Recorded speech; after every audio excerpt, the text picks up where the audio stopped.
Good morning सभी को।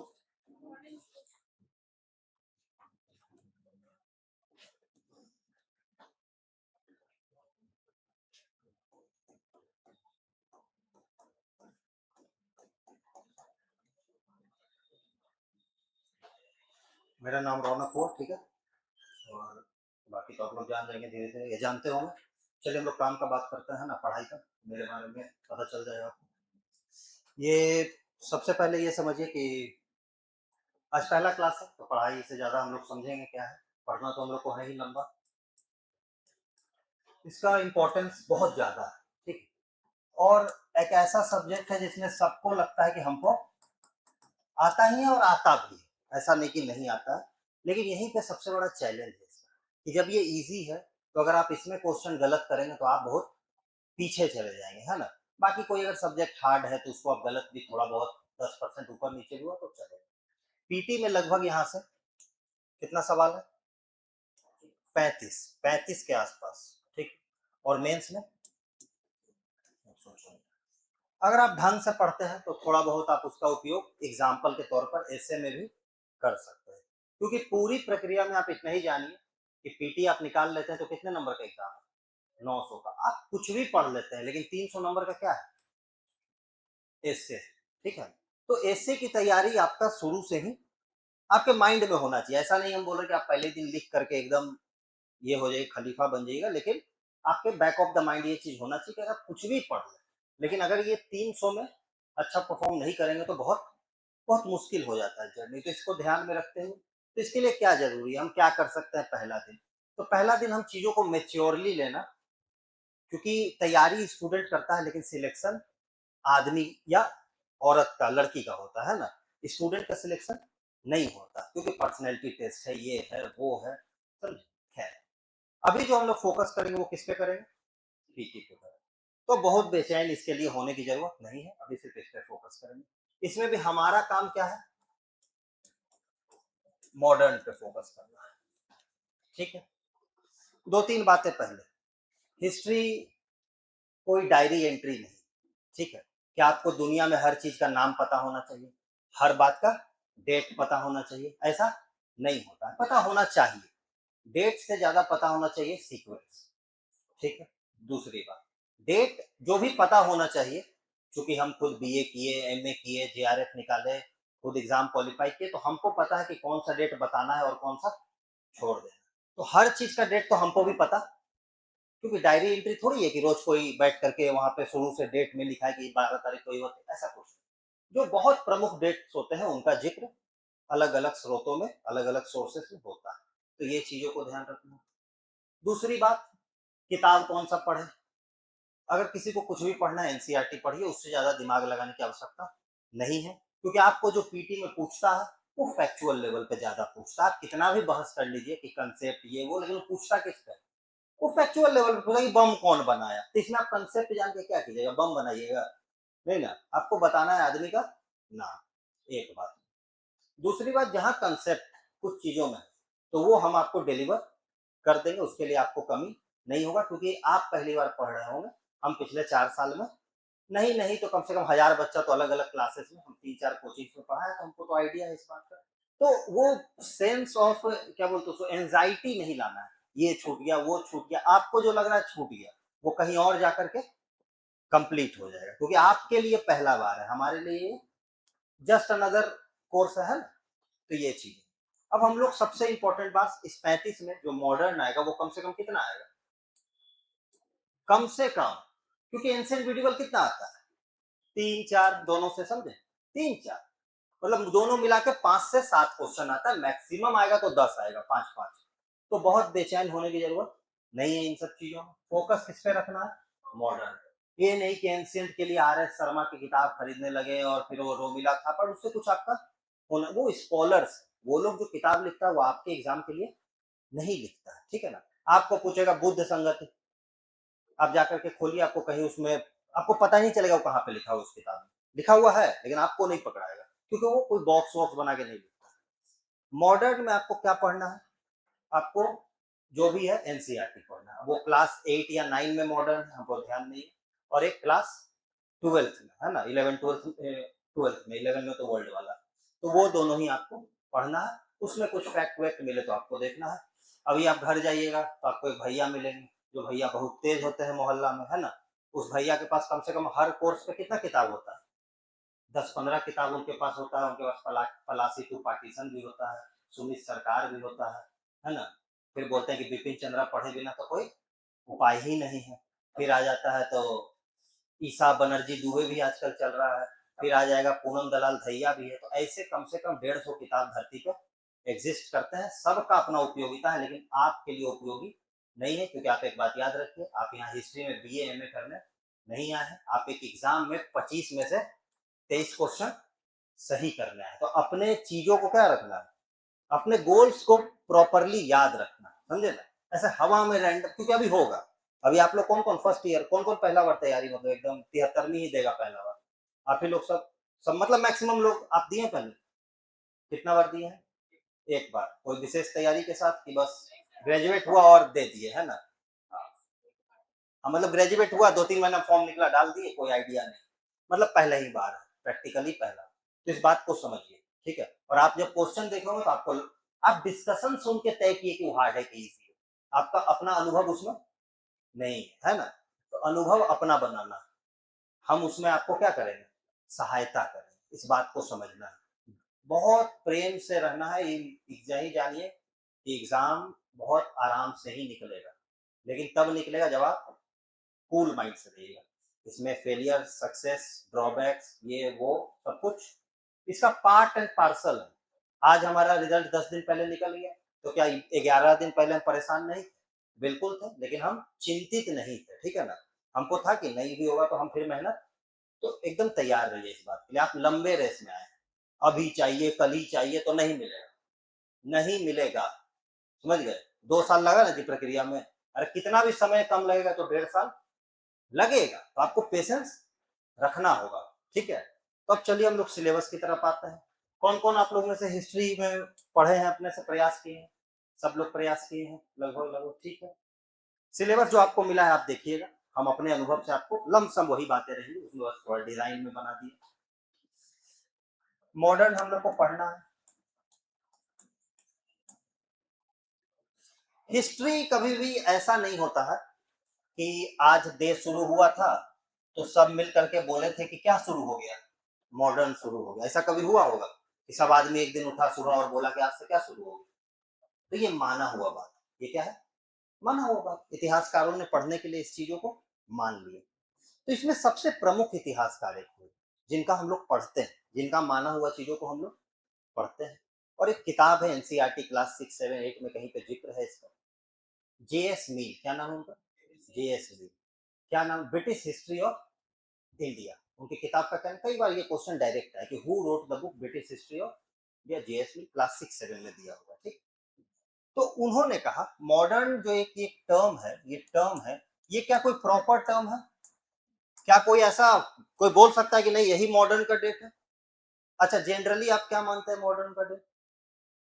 Generally आप क्या मानते हैं? कुछ तो डेट मानो, कभी तो पढ़ो, क्या मानते हो जी डेट? हाँ, औरंगजेब के बाद मानते हो, ठीक है। औरंगजेब की मृत्यु हुई थी 1707 में, ठीक बात है। एक थ्योरी ये भी है कि औरंगजेब के डेथ से क्या हो गया, मॉडर्न शुरू हो गया। अगर औरंगजेब के डेथ से मॉडर्न शुरू हो गया तो फिर 1761 पानीपत का लड़ाई मिडिवल में क्यों पढ़ते हैं? उसको मिडिवल में पढ़ते हैं मराठा के साथ, तो नहीं है, इसमें तो डिबेट हो गया। तो अगला व्यक्ति क्या माना कि 1757 पलासी से हुआ। किसे हुआ? बात अभी भी खड़ा है कि 1761 फिर क्यों है वहां पर। फिर अगला बोला कि नहीं नहीं ऐसे नहीं हुआ है। कब हुआ है? 1764 से हुआ। कब से हुआ? बक्सर से हो गया। तो उसके बाद अंग्रेज आ गया, लेकिन फिर भी इस पे भी क्या हो गया, डिबेट हो गया।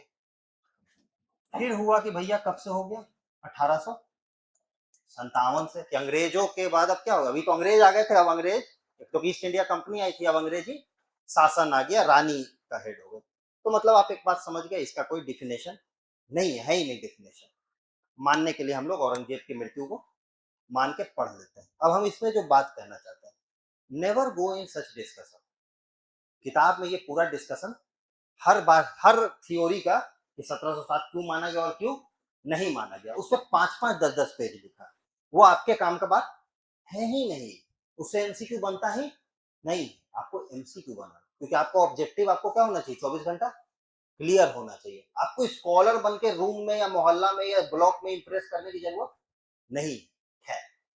तो हम लोग अभी देखते हैं, देखिए अब एक बात समझिए, हम लोग जो देखते हैं वो 18th सेंचुरी। अब हम लोग पढ़ाई शुरू करते हैं 18, इसका मतलब क्या हुआ, 1700 से 1799।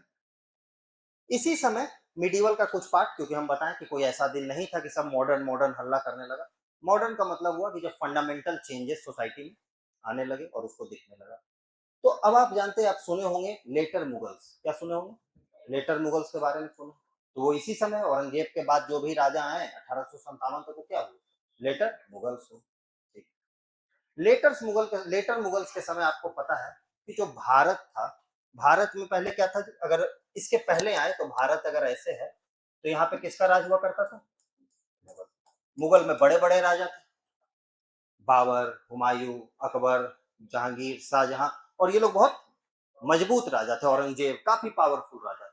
लेकिन औरंगजेब की मृत्यु के बाद क्या हो जाता है, मुगल अंपायर थोड़ा सा कमजोर पड़ जाता है। क्या पड़ जाता है, कमजोर पड़ जाता है। हम लोग देखें, हम लोग चूंकि मिडिवल नहीं पढ़े, तो हम दो तीन मुगल बादशाह को अभी देखेंगे। जो मिडिवल पढ़े तो फिर देखेंगे। तो एक व्यक्ति होता है, आप नाम सब सुनोगे, फर्रुखसियर, है ना, फर्रुखसियर का नाम सुने होंगे। तो यहाँ दो तीन कैरेक्टर हमेशा प्रोमिनेंट रहेगा। फर्रुखसियर, फर्रुखसियर के बारे में आप ये भी सुने होंगे, या भी सुनिए कि 1717 में वो क्या करता है, फरमान जारी करता है। और अंग्रेज आ चुके हैं भारत में, है ना, अभी सब कनेक्ट होगा, एक दो दिन लगेगा। तो वो अंग्रेजों को देता है कि आप बंगाल में क्या कीजिएगा, ड्यूटी कीजिएगा, ठीक है। और यहाँ से माना गया कि अंग्रेजों ने अपना सत्ता धीरे धीरे धीरे धीरे बढ़ा दी।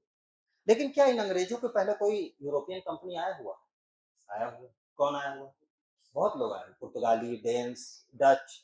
पुर्तगाली कब आया, उस समय भारत का बादशाह कौन है, दिल्ली सल्तनत का। 1498 में तो दिल्ली सल्तनत, क्योंकि मुगलिया सल्तनत तो 1526 से शुरू हुआ। तो उस समय कौन है भारत का बादशाह, सिकंदर लोदी। कौन है, सिकंदर लोदी मिडिवल का। अब पुर्तगाली का राइवल मॉडर्न चीज। तो ये कोई बाइफर्केशन कभी हो ही नहीं सकता। हम लोग सीक्वेंस में जो पढ़ते हैं, तो हम लोग पहले पढ़ते हैं 18th सेंचुरी। 18th सेंचुरी को एक चीज याद रखिएगा, एक सवाल आता है कि भारत में डार्क एज किसको कहा जाता है, किस सेंचुरी को कहा जाता है, इसका अर्थ क्या है। डार्क एज मतलब क्या हुआ, अंधकार का काल। क्या हुआ, कैसा अंधकार, लाइट बुझा दिया सब, नहीं। पॉलिटिकली जो अभी मजबूती थी भारत में, जो भारत में एकता थी मुगलों के शासन काल में, वो एकता क्या होती है, लेटर मुगल्स में टूट जाती है। क्या हो जाती है, और अब आपको दिखेगा कि यहाँ पे एक अलग से क्या बन जाता है, बंगाल, जिसमें आप सुने कि मुर्शीद कुली खान बना लेता है। फिर आप देखते हैं कि इधर एक क्या बन जाता है, मैसूर। इधर आप क्या देखते हैं, क्या बन जाता है, मराठा। इधर क्या देखते हैं, सिख, पंजाब, है ना। इसीलिए वाई 18th सेंचुरी आपको एक लाइन में पता होना चाहिए, we are not going to write a no, मतलब ये इस पे कोई बहुत ऐसे नहीं लिखना आपको, मेंस में तो आता नहीं है, मेंस में तो मॉडर्न हिस्ट्री है। 18वीं किस सदी को डार्क एज कहते हैं, 18वीं सदी। क्यों कहते हैं, क्योंकि पॉलिटिकल डिसेंट्रलाइजेशन हो गया। क्या हो गया, एक लाइन का उत्तर क्या है, पॉलिटिकल फ्रेगमेंटेशन कहिए या उसको डिसेंट्रलाइजेशन कहिए। तो अब आपको जो लगे आप लिखते जाइएगा अपने हिसाब से, है ना। तो 18वीं शताब्दी को क्या कहते हैं, डार्क एज। लेकिन यहीं पे कुछ इतिहासकारों ने कहा कि भैया डार्क एज तुम कह रहे हो, ये तो तुम मानते हैं कि मुगल जब टूटा तो सब कमजोर हो गए। लेकिन आप इसको दूसरे तरीके से देखिए कि एक अमीर आदमी था मुगल, वो गरीब हो गया, तो क्या आ गया देश में, खराब समय आ गया, डार्क एज आ गया। लेकिन आप ये भी तो देखिए कि इसके एक गरीब होने से 4-5 ऐसे लोग क्या हो गए, अमीर भी तो हो गए। तो ये डार्क एज नहीं। तो ये डिबेट है हिस्ट्री में। लेकिन आपसे एक लाइन में जब पूछेगा तो आप डिबेट लिखिएगा कि आप उसमें ऑप्शन खोजिएगा, ऑप्शन खोजना। तो which century is called dark age, 18th century. Why, political fragmentation या डिसेंट्रलाइजेशन,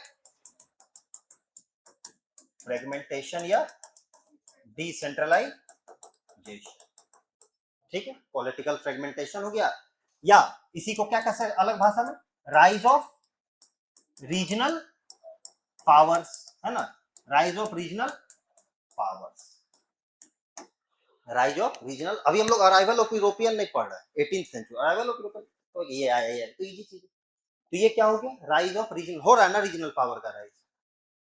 अब अपने इस कहानी को एक कोना में पकड़ लीजिए, क्योंकि कहानियां कनेक्ट होंगी।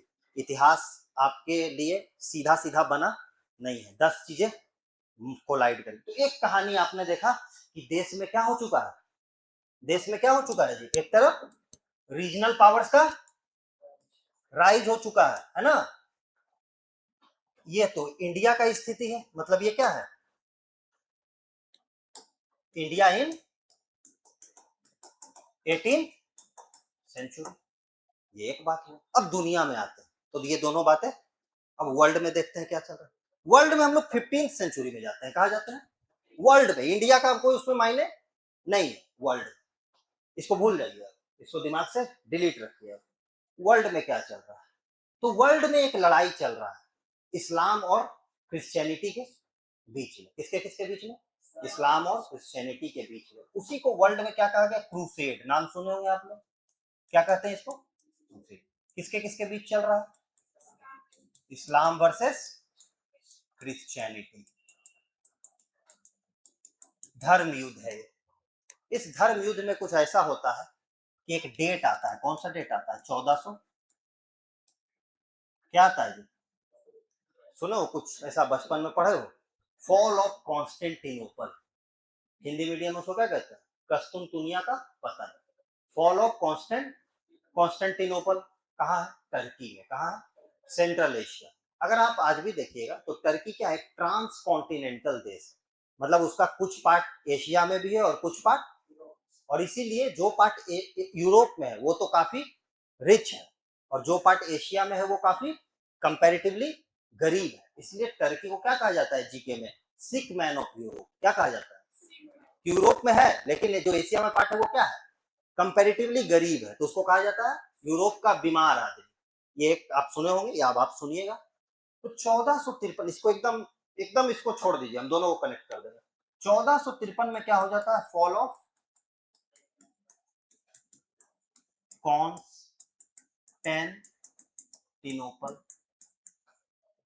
जब कॉन्स्टेंटिनोपल एक जगह है, ये क्या है, टर्की में एक जगह, यहाँ पे कब्जा किसका हो गया, मुसलमानों का। किसका कब्जा हो गया, अच्छा यूरोप में क्या ज्यादा रहते हैं, क्रिश्चियन की मुसलमान, क्रिश्चियन। अब एक बात आप समझिए, ये यूरोप है, यहाँ कहीं पे क्या है, कॉन्स्टेंटिनोपल, और यहाँ कहीं पे एशिया है, ठीक है। यहाँ पे किसका कब्जा हो गया है। अब जो ये लैंड रूट था, अब यहां से यूरोपियन आ जा नहीं सकता, क्योंकि इस्लाम वाले लोग क्या बोलेंगे कि नहीं। एक सवाल यहाँ पे, क्वेश्चन लिखिए, साथ साथ लिखिएगा। जैसे एक सवाल एक जवाब हम आपको दिए हैं अभी तक, आप सीधा लिखेंगे कि 18वीं किस सदी को डार्क एज कहते हैं, क्यों कहते हैं, पॉलिटिकल फ्रेगमेंटेशन। 18वीं सदी के बारे में निम्नलिखित, सुनिए गौर, 18वीं सदी के बारे में निम्नलिखित कथनों पर विचार करें, analyse the statement regarding 18th century, it is called dark age. सही गलत, सही की गलत, सही बात। One of the prominent characteristic of this period was the political fragmentation. सही की गलत, सही की गलत, सही। तीसरा point, this period saw the rise of regional power. सही की गलत, तो स्टेटमेंट 1 2 3 क्या हो गया, इनमें से कौन सही नहीं है, तो तीनों सही है, नन ऑफ द।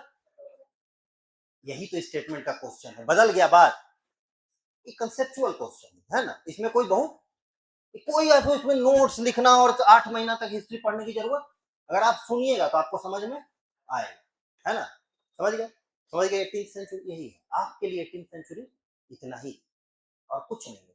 उसके बाद जो है वो पॉलिटिकल हिस्ट्री वो चलेगा, कंसेप्ट इतना ही है, ठीक। वर्ल्ड में क्या हो रहा है, फॉल ऑफ कॉन्स्टेंट, जैसे जैसे हम बनाते हो वैसे वैसे बना लो, और हम जो बात बोलेंगे बोलो, घर जाकर के एक बार वीडियो को क्या करना, देखना। ये मेरा टाइम बर्बाद होता है, तो टाइम नहीं बर्बाद करोगे तो 2 साल और एग्जाम दोगे, तो रिवीजन तो करना पड़ेगा ना, कोई तुमको भगवान भी पढ़ा देंगे तो उससे कुछ होने वाला नहीं, रिवीजन तो करना पड़ेगा वहां। फॉल ऑफ कॉन्स्टेंटिनोपल हो गया। अब एक सवाल का गौर से जवाब दो, ये बोरिंग रोड है, यहाँ मान लो बिहार सरकार का कब्जा है, कल हम लोग अमेरिका से लड़ाई कर ले बिहार, तो यहाँ किसका कब्जा हो जाएगा? अमेरिका पावरफुल, अमेरिका का कब्जा। तो अमेरिका क्या करेगा? इसको तबाह कर देगा, इसको यूटिलाइज करेगा। पहले तो युद्ध में जो बर्बाद करेगा उसके बाद क्या करेगा? यूटिलाइज करेगा। इस जगह को सेंटर की तरह गंगा जी किनारे ट्रेड दौड़ाएगा, एयरपोर्ट बनाएगा, ट्रेड करेगा, बिजनेस करेगा, डेवलपमेंट करेगा, इतना जमीन है। तो क्या इस्लाम के कॉन्स्टेंटिनोपल पे कब्जा करने से ट्रेड रुक गया? ये बहुत एक्सट्रीम स्टेटमेंट। रुक गया मतलब क्या होता है? क्या ट्रेड होगा ही नहीं करेंगे? अरे भैया, जब ट्रेड सेंटर है, पहले क्रिश्चियन यूज करते थे, यूरोपियंस यूज करते थे, अब कौन यूज करेगा? लेकिन रुक किसके लिए गया? यूरोपियंस के लिए रुक गया। लेकिन ये स्टेटमेंट कि trade was completely disbanded after the fall of, ऐसा नहीं हो सकता। ऐसा हो ही कॉमन सेंस है, एक्सट्रीम स्टेटमेंट है, कैसे बंद कर देगा? इसको भी तो कमाना है। अरे पहले तुम कमाते थे, अब हम कमाएंगे। दूसरी बात, तो ट्रेड पूरा बंद नहीं हुआ, लेकिन कंट्रोल किसके हाथ में चला गया? सत्ता मुसलमानों के हाथ में, इस्लाम के हाथ में चला गया। तो ट्रेड क्या क्रिश्चियंस को एकदम ट्रेड करने नहीं देगा? बोला करो ट्रेड, तुमको करो, लेकिन टैक्स क्या करना होगा? यही होता है ना, सरकार क्या बोलती है? कमाओ, लेकिन जितना कमाओगे टैक्स उतना ज्यादा।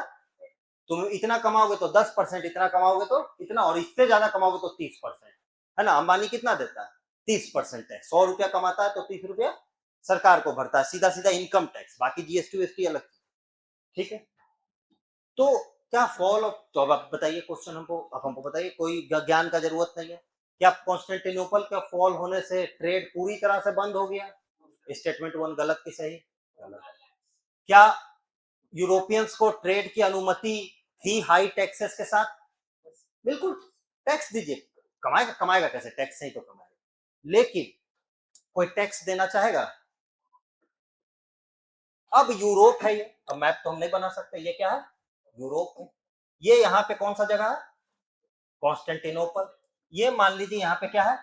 भारत। और यहाँ पे कौन सा कॉन्टिनेंट होगा? अफ्रीका। इधर अमेरिका, अमेरिका, अपने को काम नहीं इधर। यूरोप के एक साइड में भी फुटबॉल का सीजन भी चल रहा है। यहाँ पे एक पेनिनसुला है। क्या नाम है इस पेनिनसुला का? ज्योग्राफी में क्वेश्चन कई बार आता है। इबेरियन पेनिनसुला क्या होता है जी? ठीक, बहुत अच्छा। जैसे आइलैंड होता है चारों साइड से, और पेनिनसुला होता है 3 साइड से। ज्योग्राफी में कई बार ये सब सवाल छोटे छोटे आते हैं।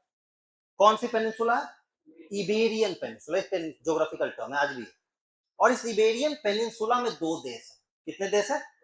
2 देश है। कौन कौन है जी बताइए? तो ज्योग्राफी का सवाल है, बताइए।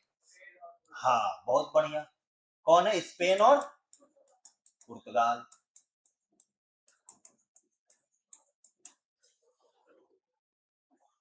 1453 में इसमें क्या हो चुका है? लेकिन ट्रेड पूरा बंद। टैक्स के साथ आप ट्रेड कर सकते, लेकिन टैक्स देने का इच्छा ये देने क्यों दे? हम अभी तक कमाते थे 100 रुपया, अब तुमको 20 रुपया उसमें से हम क्यों दे? तो दुनिया में जैसे हर समय आप देखिएगा, आज के डेट में सुपर पावर कौन है? चाइना, रशिया, मोदी जी के भाषा में भारत, है ना? मतलब जबरदस्ती वाला, समझिए। तो फिर क्या है? अमेरिका, ये सब सुपर पावर्स है। तो दुनिया में हर समय अलग अलग सुपर पावर। 1940 के पहले कौन सुपर पावर था? 45 के पहले इंग्लैंड, है ना जी? पूरा दुनिया में उसका ये था। इस जमाने में सुपर पावर कौन देश थे? कौन थे? स्पेन। इधर क्या पड़ेगा? कौन सा कॉन्टिनेंट? और इधर यहां कहीं कौन सा ओशियन होगा? अटलांटिक होगा। इतना तो ज्योग्राफिकली आपको समझना है। ज्योग्राफी में अटलांटिक ओशियन में एक आइलैंड है, क्या नाम है उसका? अभी ये भी फुटबॉल खेल रहा है, केप, है ना? ये भी फुटबॉल खेल रहा है, अभी सुनते हम तो देखते नहीं है। तो स्पेन और पुर्तगाल, 2 सुपर पावर के बीच में क्या होता है? दोस्ती रहता है कभी? दोस्ती हो ही नहीं सकता, तो पावर किसे बनेगा? सुपर पावर को मन होता है कि हम सुप्रीम पावर बन जाए।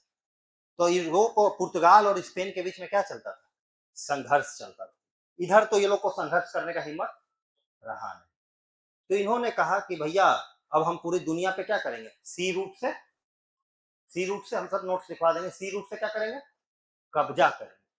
लेकिन अगर हम भी यहाँ जाएंगे, तुम्हें तो क्या होगा? लड़ाई होगा। स्पेन भी भारत आ जाता, पुर्तगाल भी आ जाता, तो क्या होता? किसी का फायदा? तो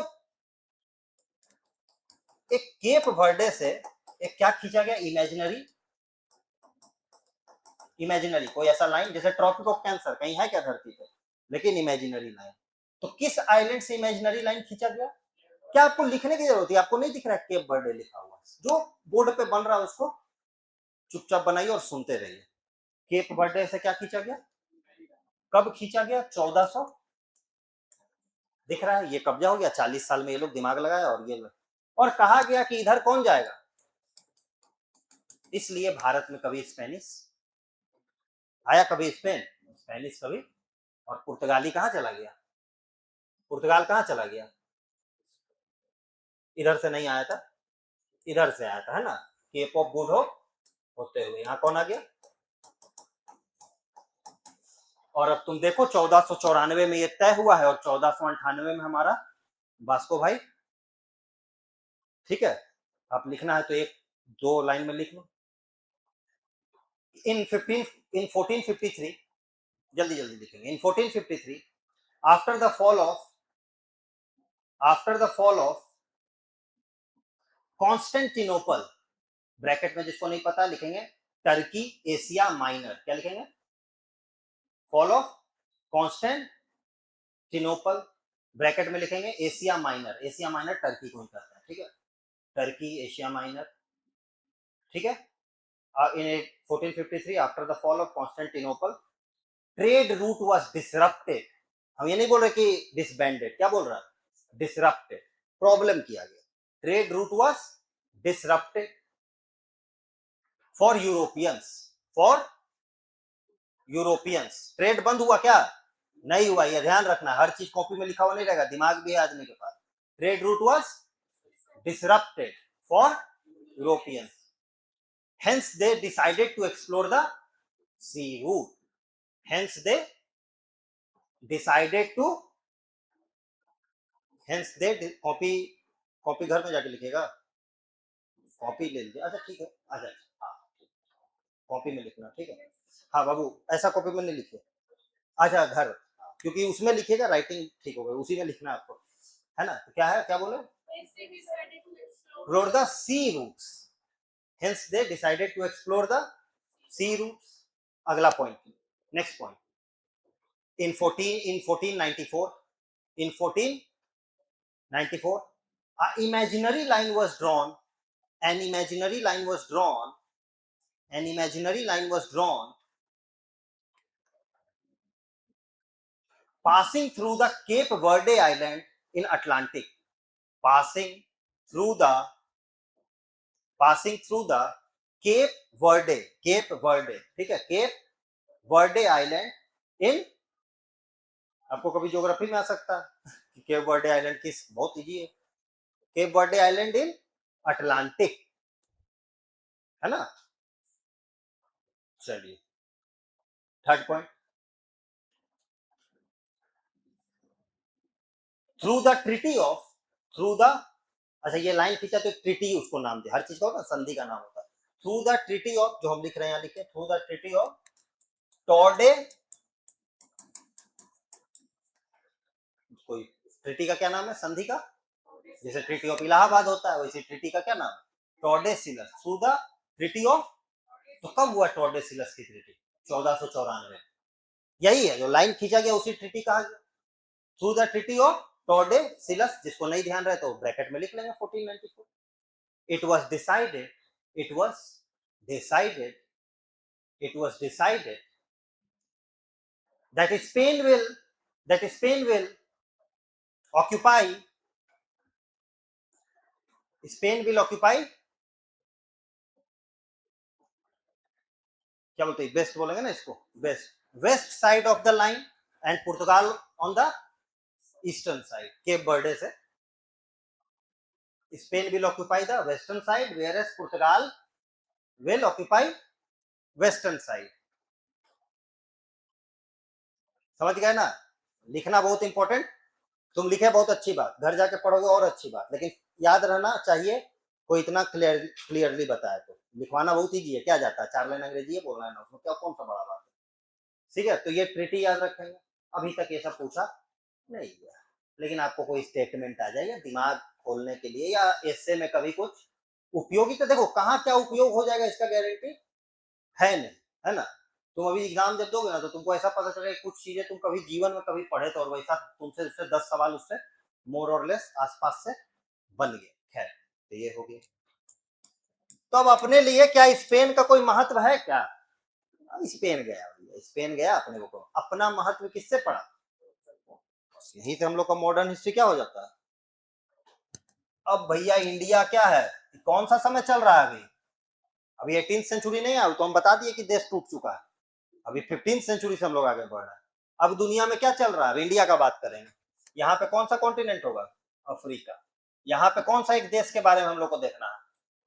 अब अपने लिए ये इम्पोर्टेंट। पुर्तगाल बोला कि भैया क्या करना होगा, ट्रेड तो करना होगा, और उसके लिए क्या खोजना होगा? सी रूट। तो यहीं पे सवाल आता है कि भैया तो क्या पहले कोई लैंड रूट से ट्रेड होता था? तो हाँ, लैंड रूट से। तो ये बात तभी बिना बोले ही समझ में आ जाना चाहिए कि in earlier time there was no trade between India, ऐसा कभी। सिल्क रूट फिर क्या था, जो सेंट्रल एशिया जाता था, और वहां सेंट्रल एशिया से फिर वो यूरोप निकल जाता था। तो ट्रेड तो कभी रुकता ही नहीं है, ऐसा बिजनेस कभी रुकता। तो एक बात। अब पुर्तगाल में एक व्यक्ति हुआ वास्को, वास्को डगामा निकलता है 1497 में, कहां से? पुर्तगाल। और यहाँ पे एक जगह है, उसका नाम क्या है? Cape of Good Hope. क्या है? Cape of. केप क्या होता है? कोई भी पेनिनसुला के अंतिम छोर का जो कोनिकल शेप या अंतिम छोर को क्या कहता है? Cape of Good Hope. और केप ऑफ गुड होप से आता है इधर, कहाँ पे? तंजानिया एक जगह है, नाम सुनोगे? तंजानिया। और तंजानिया में उसको एक व्यक्ति मिलता है, उसका नाम क्या है? अब्दुल, ये सब सवाल पूछता है जनरली। अब्दुल मजीद। अब्दुल मजीद क्या है? एक गुजराती है। क्या है? गुजराती है, गुजराती सेलर है। इससे ये समझ में आता है कि गुजरात के साथ, मतलब भारत का व्यापार तो अफ्रीका के साथ हमेशा, तभी ना अब्दुल मजीद वहां क्या करने गया था? वास्को डी गामा को लाने नहीं ना, वो तो अपना काम से गया था। और यहीं पे आप पढ़ते हैं कि 1497 में चला था, और यहाँ कब पहुंच जाता है? 1498 में। यहाँ कौन रहता है राजा? वहाँ के राजा का नाम ही, मतलब नाम नहीं, वहाँ का टाइटल है। जैसे यहाँ राजा बोलते हैं, वहाँ क्या बोलते हैं? कहाँ पे उतरता है आप जानते हैं? काली, या उसी को आज के डेट में क्या कहते हैं? कोजी कोडे। एक सवाल आता है, ये कौन सा कोस्ट है? तो मालाबार, मालाबार। ये सब पूछता है, इजी है ये चीज। आया अपना वास्को डी गामा। हम लोग पुर्तगाली के बारे में भी नहीं पढ़ा, अभी 18th सेंचुरी से तो कनेक्ट करें। अब यहाँ पे जो आपको देखना है कि इंडिया में क्या, यहाँ तुम जेमोरिन है, अभी यहाँ मुगल चल रहा है, दिल्ली सल्तनत चल रहा है, कि मौर्यन पीरियड चल रहा है? दिल्ली सल्तनत चल रहा है। क्या चल रहा है? दिल्ली सल्तनत चल रहा है। दिल्ली सल्तनत का पीरियड है 1206 से 1526। ठीक, नॉट मैटर, तो नहीं पता, पहले नहीं पढ़े कोई दिक्कत नहीं, आपको याद रखना है। इंडिया पे मुख्यतः किसका राज चल रहा है? दिल्ली सल्तनत। और राजा कौन है? सिकंदर। पूछा हुआ सवाल कि जब वास्को डी गामा भारत आया तो दिल्ली सल्तनत का सुल्तान कौन था? कौन था जी? सिकंदर लोधी। ठीक है, अब आप लिखिए जो हम लिखवा रहे हैं, फिर आगे हम लोग पढ़ते हैं। अब ये तो समझ गए कि पुर्तगाली आएगा। अगला पार्ट लिखिए, अगला पॉइंट लिखिए। Vasco da Gama sailed from Portugal, sailed from Portugal in 1497. In 1497,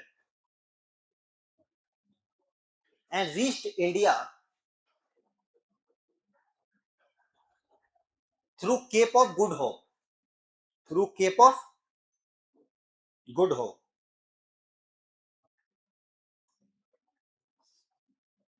In 14 Cape of Good Hope by, नहीं कॉमा देकर लिखो, हेल्प बाय गुजराती। ये पूछा हुआ सवाल है कि कौन सा सेलर था, गुजराती था, पारसी था, ठीक है। क्या है? बाय गुजराती सेलर अब्दुल मजिद, माजिद, हाँ अब्दुल माजिद, है ना। And landed on, and landed on Calicut, bracket में लिख लेंगे मालाबार कोस्ट, उधर केरल वाले को मालाबार कोस्ट कहते हैं, मालाबार कोस्ट, है ना। इन ऑन 20 मई 1498, ऑन 20 मई 20 मई 20 में 1490 डेट पूछा। तो यहाँ डेट पूछा तो हम बताएं वो कब निकला, ये जानने की जरूरत, एग्जैक्ट डेट जानने की जरूरत नहीं। ठीक है, ये पहुंच गया वास्को डी गामा।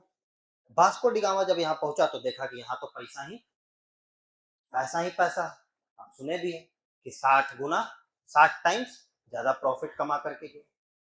हमारा मकसद यहाँ वास्को डी गामा की कहानी कहना आज नहीं है। हमारा मकसद है कि पुर्तगाली भारत में आ गए।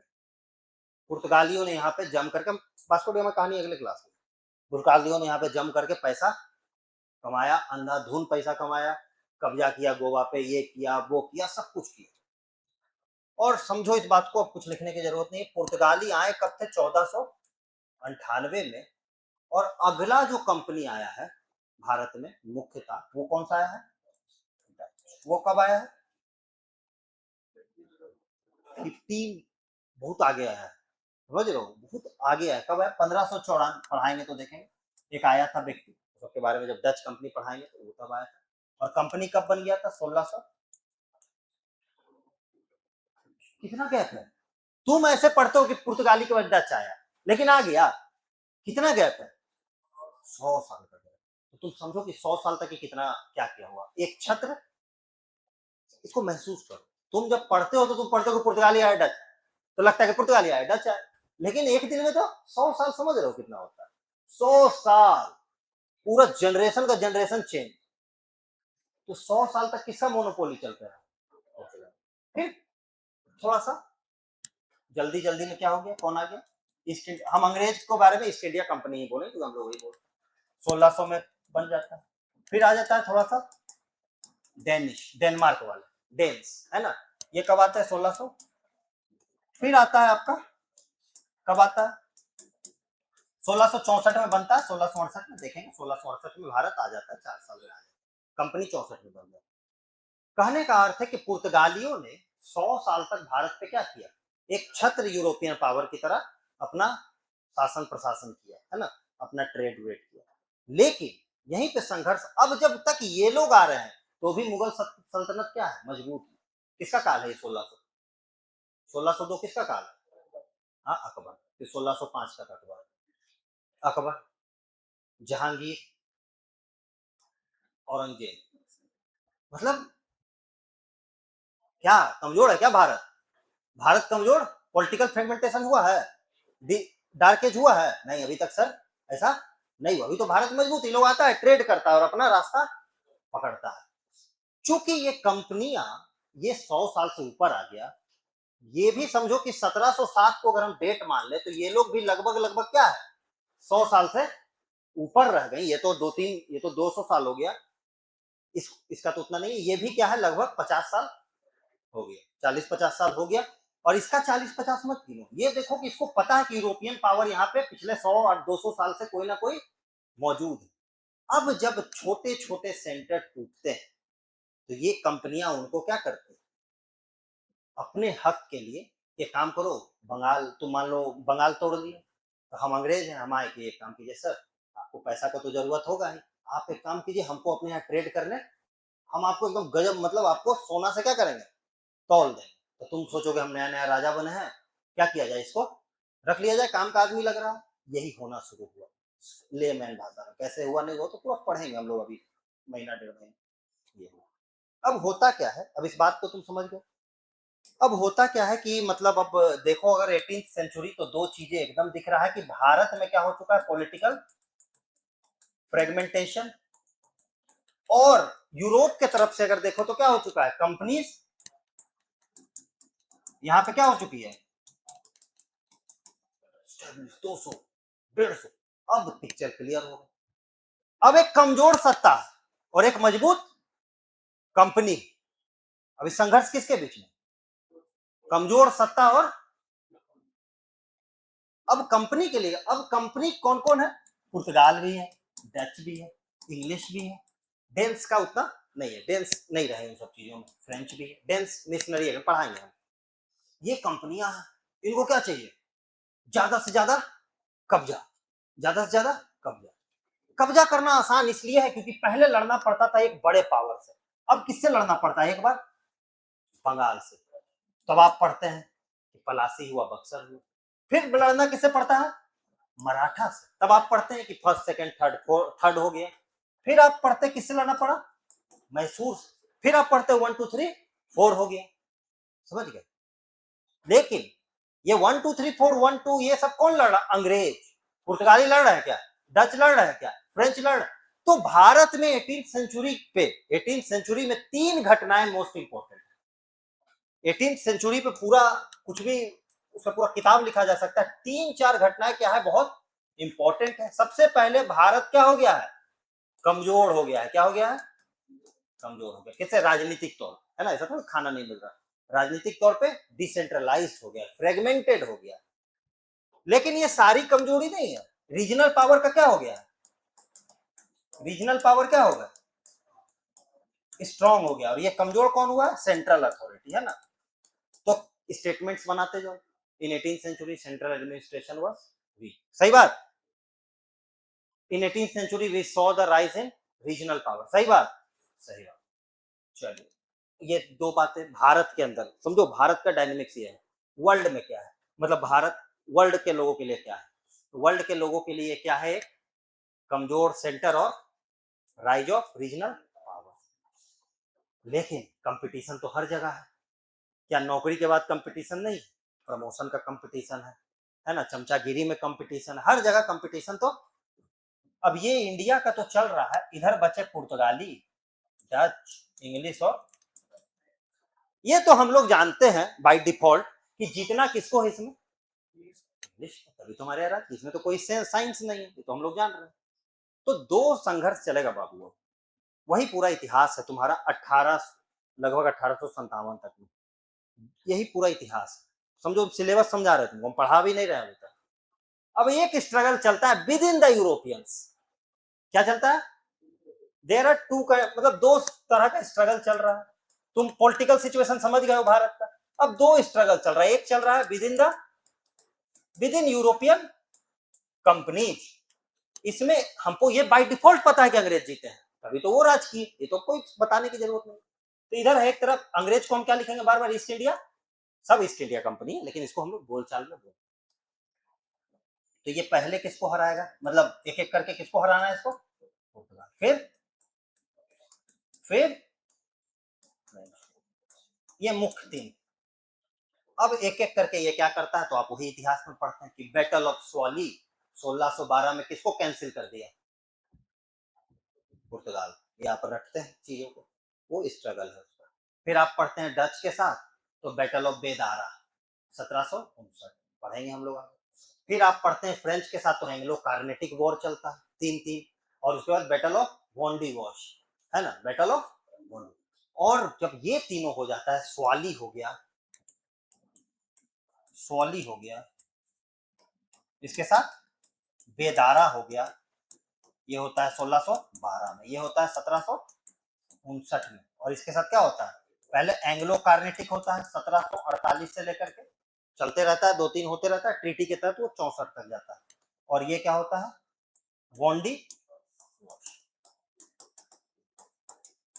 कितना बार ये सब सवाल आया हुआ है कि battle of Wandi was fought between,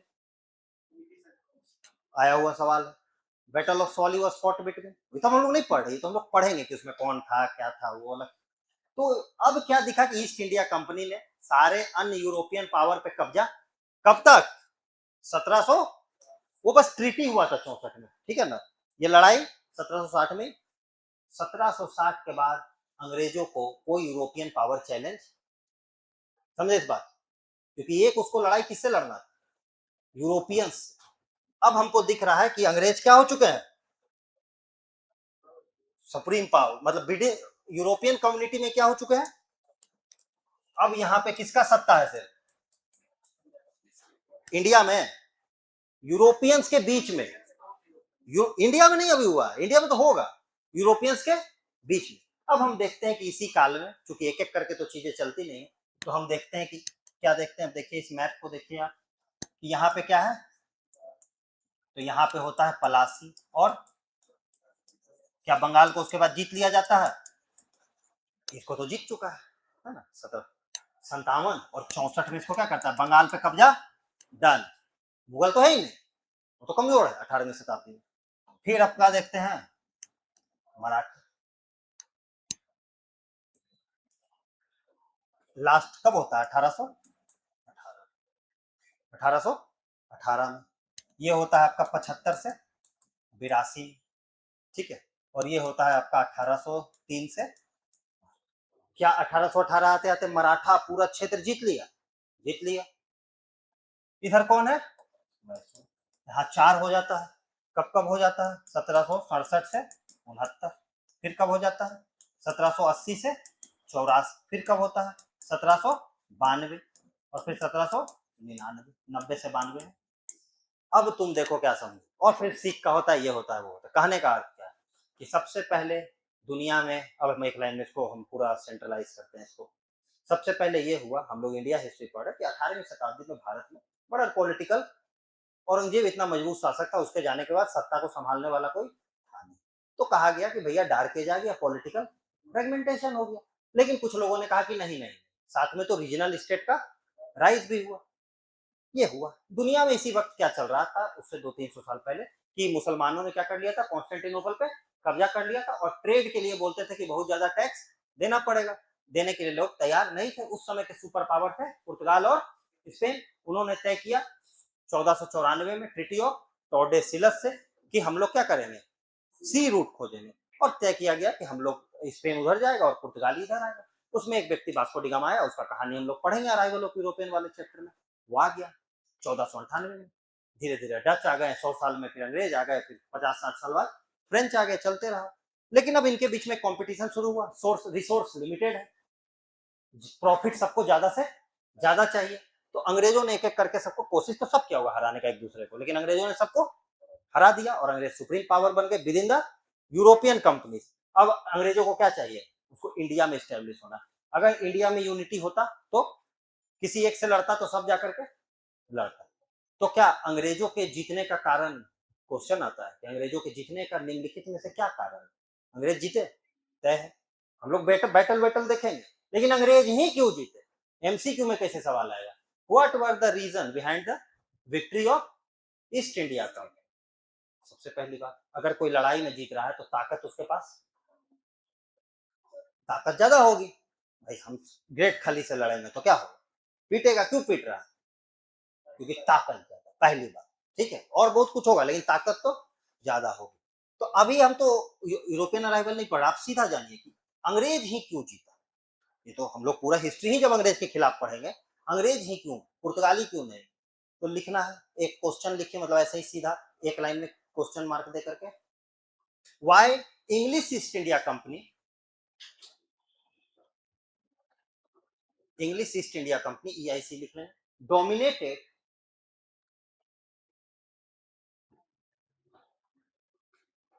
dominated the political situation.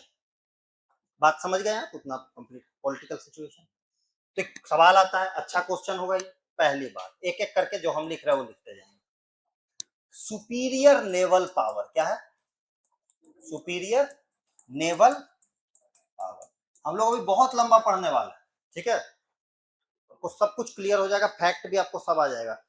Superior naval power, ये क्वेश्चन आता है ऐसा, ठीक है, तो है तभी जीते, आप लिखे हैं। दूसरी बात, प्राइवेट कंपनी था, क्या था ये, प्राइवेट कंपनी का क्या फायदा होता है। तुम कोचिंग हो, प्राइवेट इंस्टीट्यूशन, तुम गए सर हमको करना, तुमको हाँ हाँ ऐसे होगा वैसे, कहीं भी आप जाते हैं, आप कहीं गए कपड़ा खरीदने तो सर ये वाला, अरे सर ट्राई कर लीजिए, है ना। लेकिन तुम आओगे हमारे पास तो हम कहेंगे क्या करो, कल आओ। क्या कहेंगे तुमको, हम सरकारी अधिकारी बन गए तो हम तुमको क्या कहेंगे, ये काम कीजिए। पूरा सरकारी अधिकारी का कैरियर 2-3 चीजों पे चलता है, कल आइए 11 बजे, समझे। अरे आधार कार्ड का कॉपी नहीं करवा, कल आओ, एक काम कीजिए 15 को आइए, 15 को आए तो 15 को, तो सर तो विजिट पे निकल गया, अभी तो इलेक्शन ड्यूटी है, समझ गए। तो उसी में क्या करना है, अगला 20-30 साल नौकरी करना है, यही सब बोल के। तो ये सरकारी है, अगर वो प्राइवेट रहता तो ऐसा नहीं करता। आईसीआईसीआई बैंक में आप 1 करोड़ रुपया लेके जाइए, आपको ठंडा भी पिलाएगा।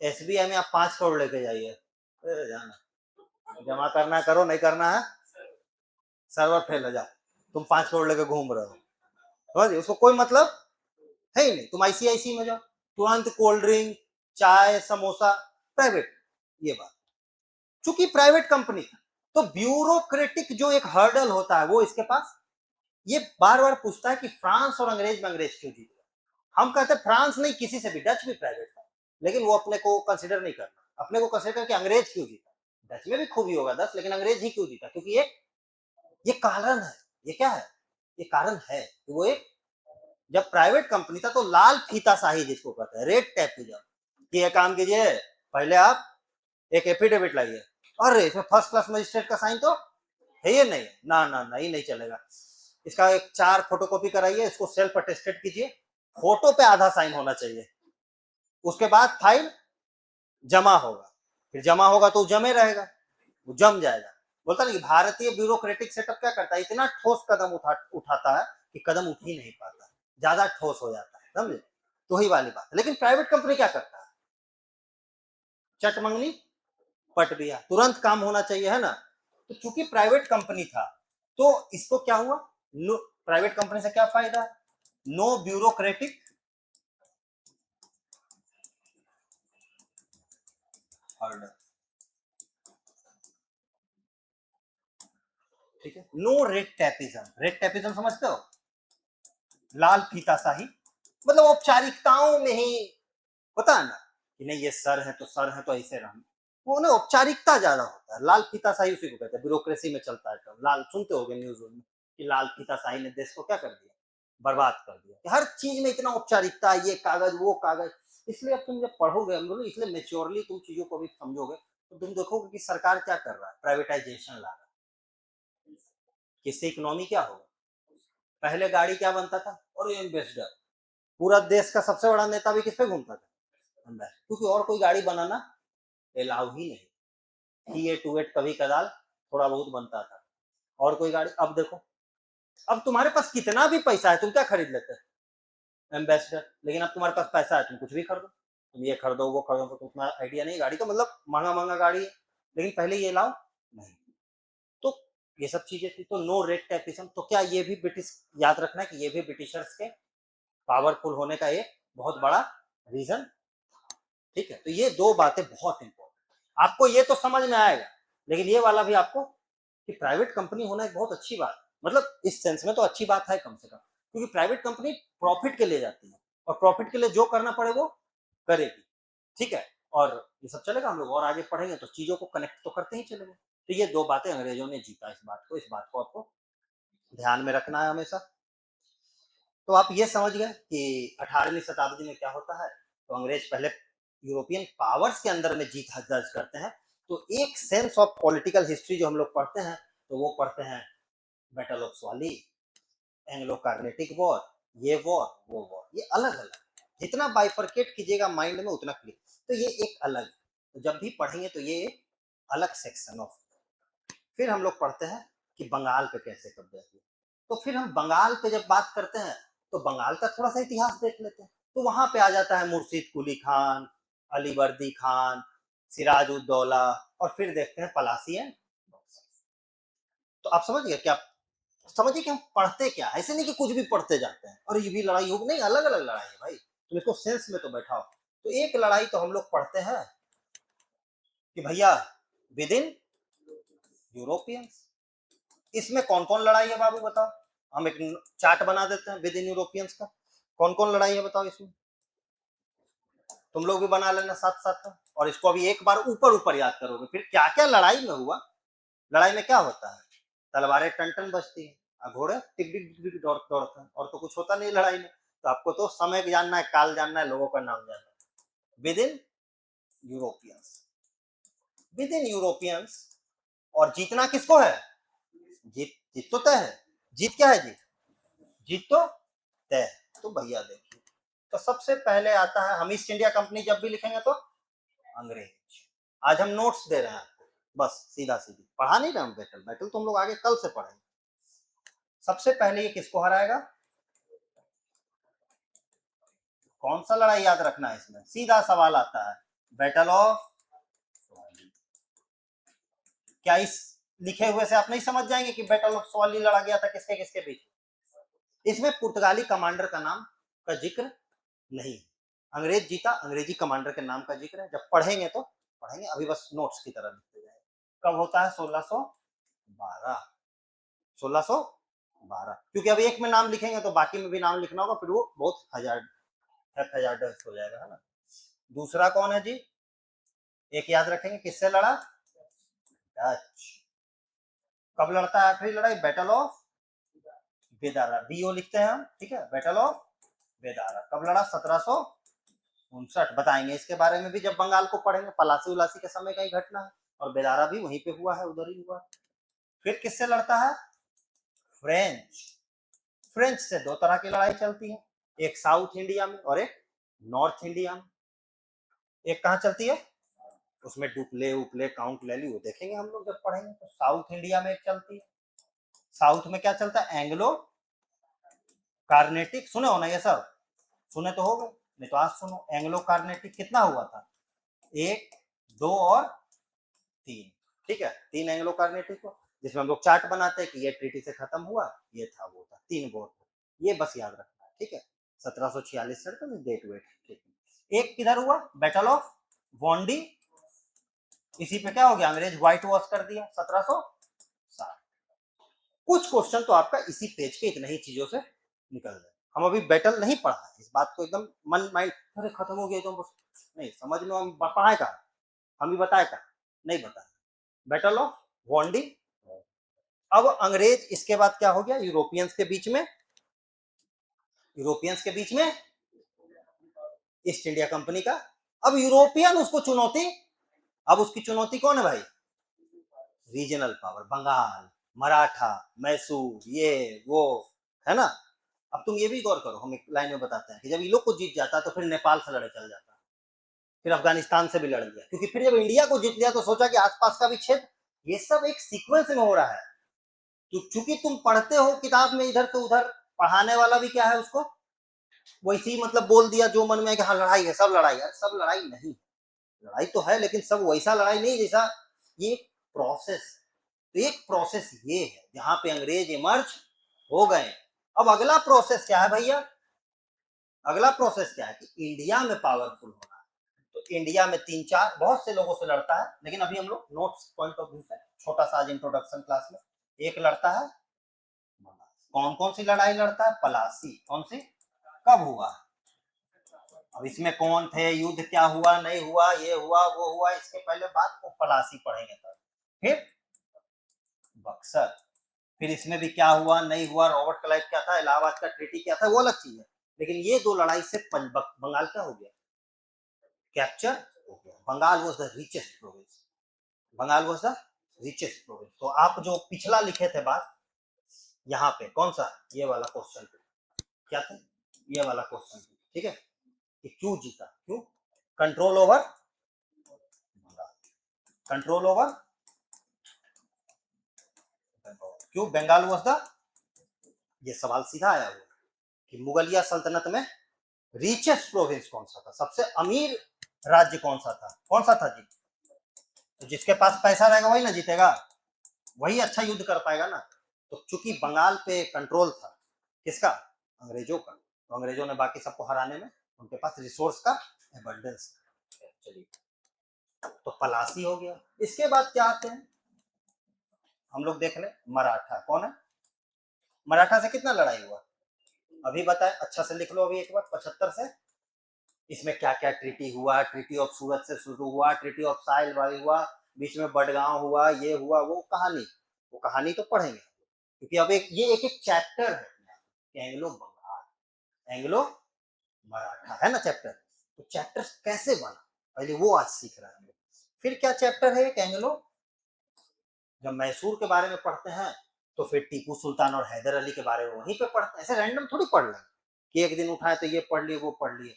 वो जब चैप्टर होगा एंग्लो मैसूर, तो टीपू सुल्तान और हैदर अली, और अंग्रेज इससे कितना लड़ाई लड़ा थी? 4 लड़ाई लड़ा। कब कब लड़ा? 67 से 69, फिर 80 से 84, फिर 90 से 92, और फिर इसी में हम लोग फैक्ट जब पढ़ेंगे तो फैक्ट देख लेंगे कि इस समय वाइसरॉय, इस समय गवर्नर कौन था, इस समय राजा कौन था, इसमें कौन सा युद्ध हो गया, किस युद्ध में कौन मर गया, तो कहानियां, लेकिन ये मूल बात। फिर कुछ दिनों बाद समय लेकर के यहाँ पे कौन सा राज्य है, सिख बोलो या पंजाब बोलो, तो जब सिख पढ़ते हैं तो फिर रंजीत सिंह के बारे में पढ़ते हैं, सिख पढ़ेंगे तब रंजीत सिंह के बारे में पढ़ेंगे, ऐसा थोड़ा हवा में एक दिन उठाएंगे और रंजीत सिंह के बारे में पढ़ने लगेंगे, समझे। तो एक सेक्शन जो हम लोग कल से पढ़ेंगे, हम ज्यादा आज आप लोग को नहीं बोलेंगे, कंफ्यूजन होगा, एक सेक्शन जो हम लोग कल से पढ़ेंगे उसमें हम लोग क्या तय करेंगे, पहले कि यूरोपियंस आए, यूरोपियंस, तो उसमें सीक्वेंस है कि पहले ये है, पहले वो है, कंपनी बनाए, वो बनाए, उसमें आ जाएगा थोड़ा छोटी छोटी बात। फिर एक सीक्वेंस हम लोग पढ़ेंगे कि यूरोपियंस के बीच में संघर्ष, और आज हम बता दिए कि संघर्ष क्यों हुआ, क्योंकि पॉलिटिकली भारत क्या हो चुका था, फ्रेगमेंटेड था, कमजोर था, तो लोग संघर्ष करेंगे और उस संघर्ष होगा और उसमें जीत के कौन आ जाएगा। फिर हम लोग अगला चैप्टर क्या पढ़ेंगे कि कैसे ईस्ट इंडिया कंपनी ने भारत के अलग अलग राज्यों पे कब्जा किया, और उसमें फिर फैक्ट है, वाइसरॉय है, वहां पे है वो सब, एक ही पहला क्लास में कैसे आ जाएगा, पहला क्लास में आ रहा है तो समझो कि अगला आदमी रट के आया, उसको अभी प्रॉपर क्लैरिटी अभी चीजों का समझ नहीं है ना, समझिए, तो ये चीज है तो पढ़ेंगे। अब देखिए ये सिलेबस इतना दूर हम आपको बताएंगे, समझ गए, वो पढ़िएगा आप, वो मेरे काम का नहीं, वो आपको, बच्चा चूंकि चाहता है कि कुछ हमको मिले, आदमी दे देता है ना, लो लो ले जाओ, बाकी जो हम बताएंगे हम उसको देखेंगे तो हम पागल हो जाएंगे, उतना ना वैसे नहीं करना है ना।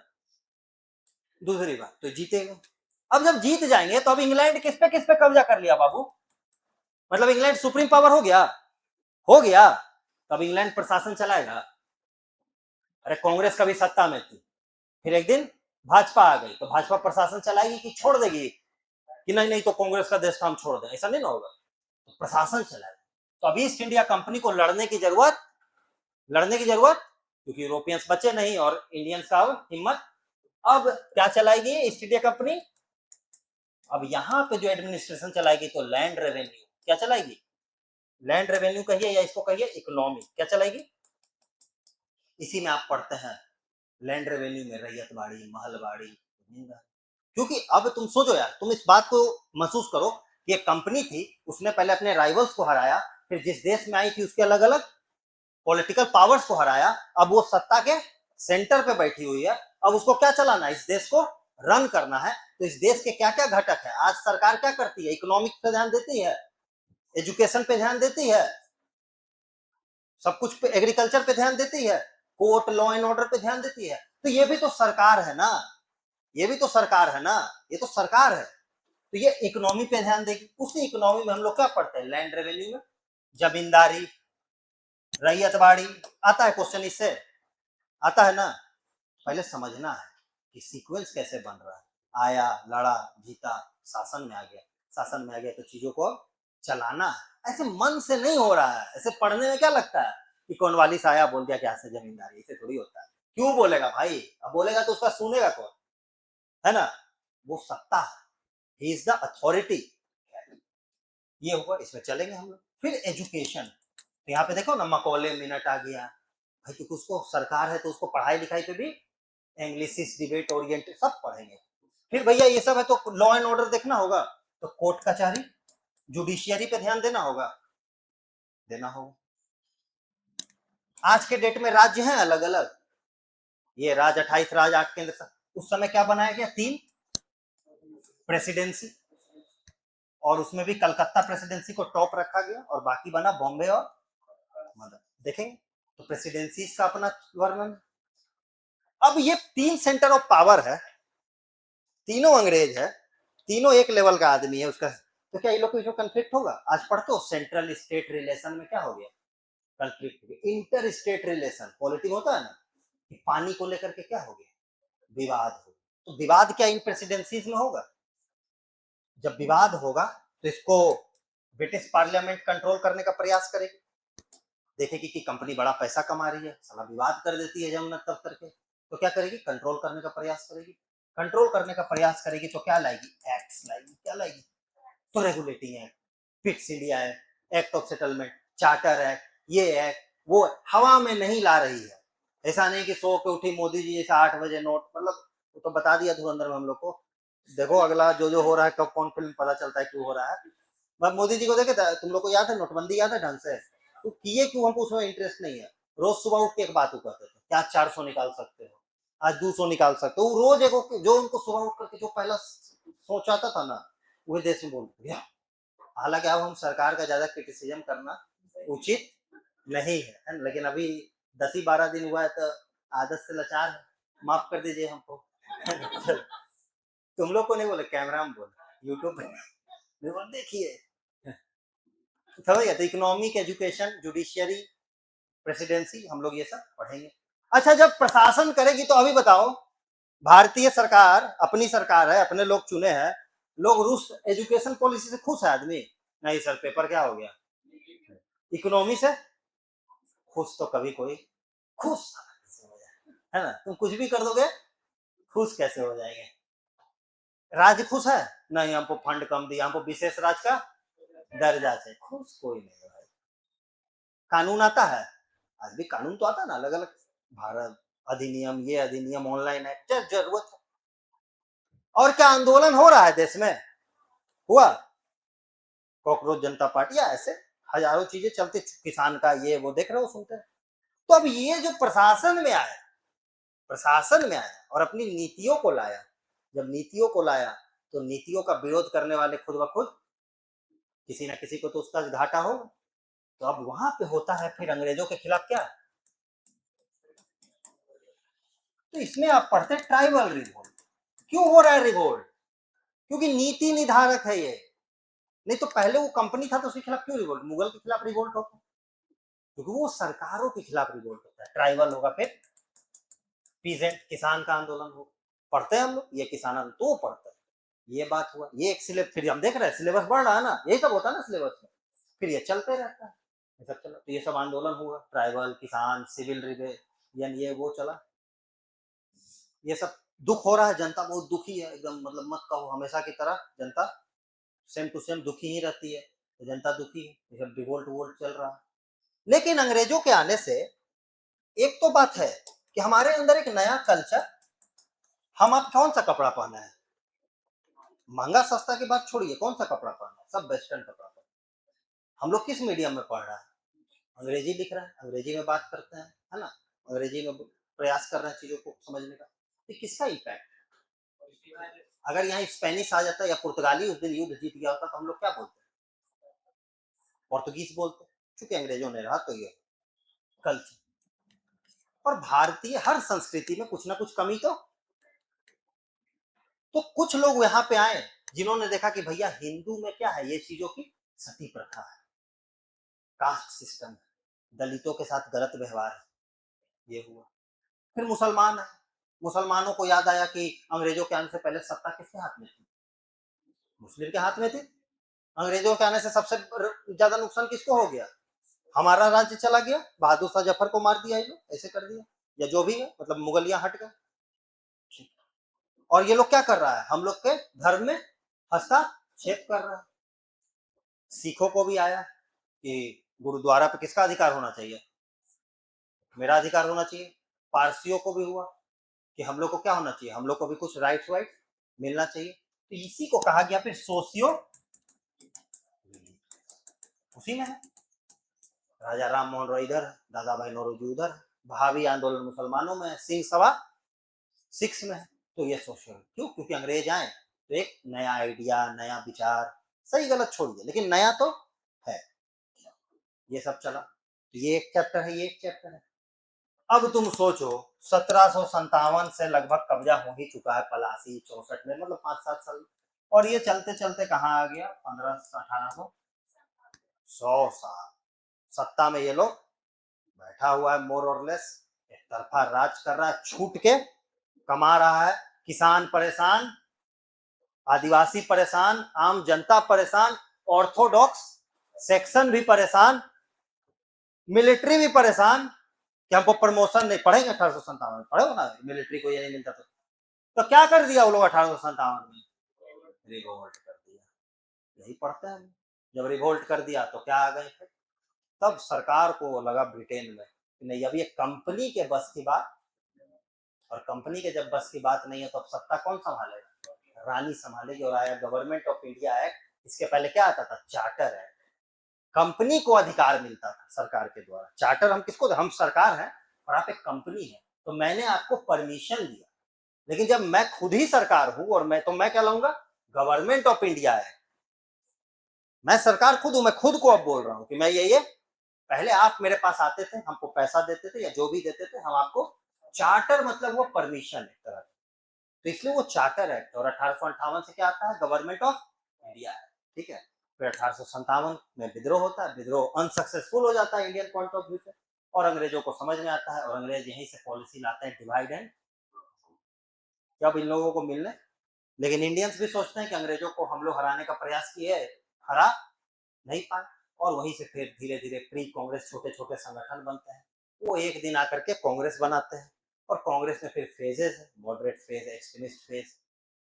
एक्सट्रीमिस्ट फेज में जब नेता सक्सेसफुल नहीं होते हैं, जेल चले जाते हैं, तो युवा जो होते हैं वो बम मारना शुरू कर देते हैं। फिर गांधी जी आते हैं और गांधी जी चीजों को हैंडल कर लेते हैं। फिर चंपारण होता है, नॉन कोऑपरेशन होता है, ये फिर पॉलिटिक्स चलता है, कभी ये कभी वो कभी ये कभी वो। बहुत डिटेल में आपको हम पढ़ाएंगे, मजे से पढ़ाएंगे, मतलब आपको जीवन के असीम आनंद का उपलब्धि होगा। उसके बाद ये हुआ।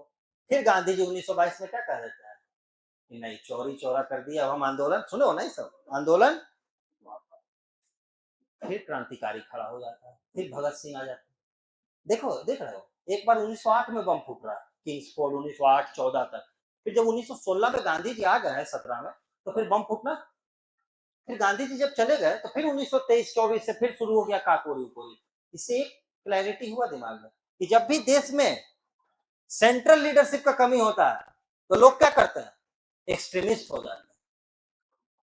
समझ गए? खैर, हम लोग पढ़ेंगे, बहुत डिटेल में पढ़ेंगे। फिर ये सब चलते रहता है। आजादी में रास्ते सबके अलग अलग हो सकते थे, मंजिल क्या था? एक था। तो भगत सिंह का अपना तरीका है। सुभाष चंद्र बोस कांग्रेस में रहते रहते रहते 1940 में आकर के नहीं उनका पटरी खाता और वो निकल जाते हैं, वो इंडियन नेशनल आर्मी बनाते हैं। वर्ल्ड वॉर हो जाता है, अंग्रेजों पे दबाव होता है दुनिया भर का। चीजें हम अभी जब पढ़ाएंगे तो आपको समझ में आएगा कितना ऊंच नीच उठा पटक है पॉलिटिक्स में। और उसके बाद भारत आजाद हो जाता है। सिंपल सा सिलेबस है, तो आपको यहीं तक समझना है। इसके बाद तो टोटल बहुत ईजी है। इसके बाद बातें ज्यादा है लेकिन चीजें बहुत ईजी है, क्योंकि यहाँ से अब सीधा क्या है 1947 तक कि हमको क्या ले लेना है? दो फेजेस, नहीं आजादी में दो फेजेस। पहले हमको लेना है राइट्स। क्या लेना है?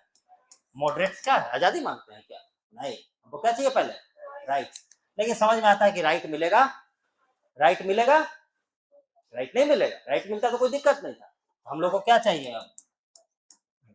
और इस इंडिपेंडेंस को पाने के अलग अलग रास्ते, रेवोल्यूशनरियों का अलग रास्ता, गांधी जी का, कम्युनिस्टों का, समाजवादियों का, सब पढ़ेंगे। इसी बीच में अंबेडकर है, वो आजादी के लिए नहीं लड़ रहा है, वो कह रहे हम इस आजादी का करेंगे क्या? अगर हम जिस कम्युनिटी से हैं और ये हजारों करोड़ लोग हैं, इनका शोषण होते रहेगा तो अंग्रेज बैठे चाहे भारतीय बैठे चाहे पुर्तगाली बैठे, हमारा क्या होगा? तो इसी बीच में दलित मूवमेंट भी चलता है। क्योंकि देखो आज देश है, तुम आज समझो, क्या खाली देश में पॉलिटिकल मूवमेंट चल रहा है? देश युद्ध भी कर रहा है, देश मैच भी खेल रहा है, सब हो रहा है ना। देश पाकिस्तान से लड़ भी रहा है, देश युद्ध, देश में कॉकरोच जनता पार्टी का आंदोलन भी चल रहा है, देश में पेपर लीक भी हो रहा है, इसी देश में कोई अधिकारी, तो कोई भी चीज एक एक करके तो सब पैरेलल चलता है। और टीचर का एज अ गाइड, टीचर तो क्या एज अ गाइड हमारा काम क्या है कि चीजों को सिंक्रोनाइज करके आपको क्लैरिटी, आपको यहां तक हम आज रोकते हैं और हम लोग कल से चैप्टर वाइज इसको पढ़ेंगे। आप अच्छा कॉपी लेकर के आएंगे, मन को एकदम क्या करके आएंगे? प्रसन्न कर, खुश। पढ़ना आपको क्या है? कल हम जो चैप्टर पढ़ाएंगे, आपको एक किताब खरीदना, आप लोग सब जानते होंगे आज के डेट में, घटना दुनिया में कोई बोले इससे आता है, हम कह रहे हैं आए ना आए। क्या ये क्वेश्चन किसी एग्जाम में आया था तभी लिखा है यहाँ? बात खत्म। बहस नहीं, बहस करने के लिए कोई जरूरत, आप काम कीजिए, है ना। जब आप काम करिएगा तो आपको बहस करने का ना मन होगा ना जरूरत पड़ेगा। ठीक है, तो आपको अगर रीडिंग देना है, आज तो ऐसा कोई चीज नहीं आप रीडिंग दे क्योंकि सिलेबस है, रीडिंग आपको अपने से देना है, तो आप क्या दे रीडिंग देंगे? NCERT. Never go for big books, क्योंकि you have to study almost 10-15 subjects. इस बात को महसूस करो यार, तुम नहीं कर पाओगे, तुम आज जोश में खोलोगे 500 पन्ना का किताब है, तुम पढ़ोगे लगोगे क्या हो गया यार, फेंक दोगे। फिर इकोनॉमिक्स का 500 पन्ना पढ़ने लगोगे तो पागल हो जाओगे धीरे धीरे। तुमको क्या लग रहा है कि जो निकाल लिया वो भगवान होता है? कुछ नहीं होता, वो बस स्ट्रेटेजिकली क्या करता है, हाँ वो समझने में लगता है 2 अटेम्प्ट 3 अटेम्प्ट। तो अगर तुमको कोई समझा रहा है वो 3-4 अटेम्प्ट के बाद, तो तुम्हारा काम क्या, होशियारी क्या है कि समझ ले। इसीलिए तो तुम यहाँ आए हो, इसीलिए तो तुम अपने यहाँ पे समय और पैसा लगाए हो। तो इस बात को समझेंगे। एनसीईआरटी मेरे तरफ से कोई किताब रिकमेंडेड नहीं है। दूसरी बात, आप बाहर निकल के हमसे पूछेगा कि सर हम ये किताब पढ़ लें, तो हम आपको हाँ बोल देंगे, क्योंकि हम आपको जब समझाएं तो आप समझना चाहे नहीं, तो मतलब आपको हाँ सुनना चाहते हैं तो हम 1 सेकंड में हाँ बोल देंगे, हम अगला सेकंड नहीं लगाएंगे, नहीं समझाएंगे हम, क्योंकि हम समझा दिए। स्पेक्ट्रम पढ़े सर, भाई तुम घटना चक्र पढ़ो। जब एक बार घटना चक्र पूरा पढ़ लेना तो तुम स्पेक्ट्रम, पहले क्वेश्चन जब तुम पढ़ोगे तो तुम जब किताब पढ़ो, क्वेश्चन के बाद जब किताब पढ़ोगे तो तुमको समझ में आएगा कि कहाँ से क्वेश्चन कैसे फ्रेम होता है। किताब से क्वेश्चन की तरफ नहीं जाना है, क्वेश्चन से, समझ गए। तो घटना चक्र खड़े बोलिए। अब 8, 9, 10 का हमको ध्यान नहीं है, जिसमें मॉडर्न हिस्ट्री होगा वो पढ़ लीजिएगा अपने ही स्तर पे। वो क्लास से सिंक नहीं करेगा, वो किताब यार 11, 12 के लिए लिखा है, वो थोड़ी तुम्हारा बीपीएससी के लिए लिखा है। तो आपको अगर होता ना कि होता है आदमी को कि हमको क्या करना है, कुछ सेंस ऑफ कंप्लीशन नहीं आ रहा है, तो सेंस ऑफ कंप्लीशन के लिए एनसीईआरटी 12 वाला पढ़ो, ज्यादा दिमाग में मतलब 12 वाला, और शायद हमको लगता है 9 में है या 10, 8 में है, 8 वाला और 12 वाला थर्ड पार्ट, ठीक है वो बात। और मेन जो किताबों कौन सा है, पीवाईक्यू। पीवाईक्यू किसका, सर हम दृष्टि का ले ले, सर हम उसका ले ले, सर नहीं भाई तुम कौन सा लोगे, घटना चक्र लोगे, समझ गए। और बस जो बोला जा रहा है उसको क्या करो, फॉलो करो। कोई दिक्कत समझने, मतलब जो भी बताएगा वैसे तो कुछ विशेष नहीं है, लेकिन जो भी बताएंगे समझे। आपके ऐसे हवा में कुछ चीजें, सबका सीक्वेंस, सरकारें बनेंगी, नीतियां बनेंगी, नीतियों का विरोध होगा, विरोध जब चरम पे जाएगा तो 1857 हो जाएगा, समझिए। यहाँ तक बात है। कल हम लोग पढ़ेंगे, और कल हम जो चैप्टर पढ़ाएंगे वो आप घटना चक्र अगर आपके पास है तो आप उसका क्वेश्चन देख करके आने का प्रयास करेंगे। आपके पास काम क्या है, यही आपका एकमात्र काम है। तो कल हम लोग कौन सा चैप्टर पढ़ेंगे, यूरोपियन अराइवल इन, और जो नोट्स वोट्स ये सब है वो कल से आपको लिखवाया जाएगा तरीके से। आज कुछ लिखवाने का तो कुछ है नहीं, बोलने का। तो इसको हम लोग कल से पढ़ेंगे। कितने बजे से क्लास है, 10 बजे, 9:30 बजे से, है ना, 9:30 से, ठीक है, हम ही आ जाएंगे दोस्त। तो इसमें यूरोपियन अराइवल इन इंडिया हम लोग कल पढ़ेंगे, और कल हम लोग मिलते हैं। कोई समस्या विशेष, कोई दिक्कत नहीं ना, आप पढ़िए, आप बाकी आपको समझ में आ जाएगा। चलिए ठीक है।